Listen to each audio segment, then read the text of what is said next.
Baxtimni ko'rolmas qancha odam bor. Otasini davrida boy deganlar. Men otamdan boyman chunki otam bor.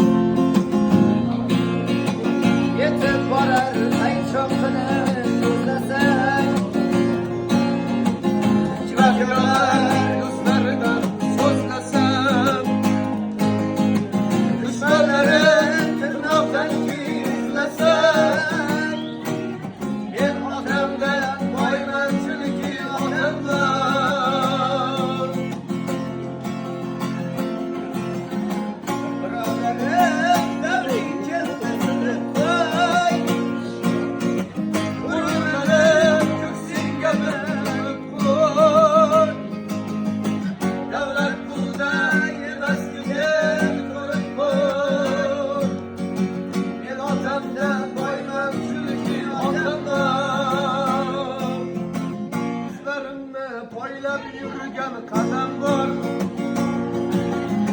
Baxtimni ko'rolmas qancha odam bor.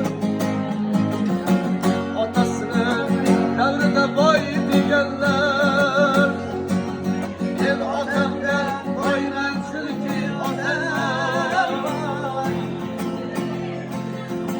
Olimma deb ko'ksilkinim tinlar, mehnatlarim rohatini ko'rsinlar. Onam bilan birga davron sursinlar. Otamdan boyman chunki otam bor. Izlarimni poylab yurgan qadam bor. Baxtim ko'rolmagan qancha odam bor.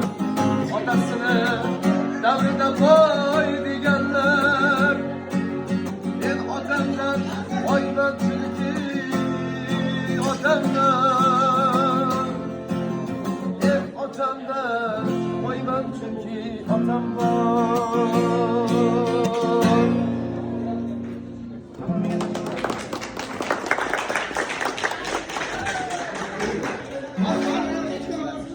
Yekta bol.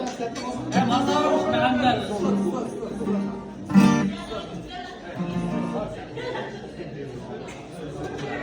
Birinchi kelishma asallik.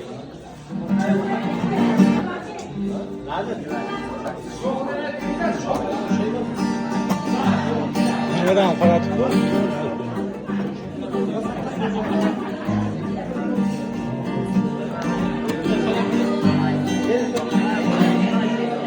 Eslamaydi dema har dam yodimdasan. Jon dostim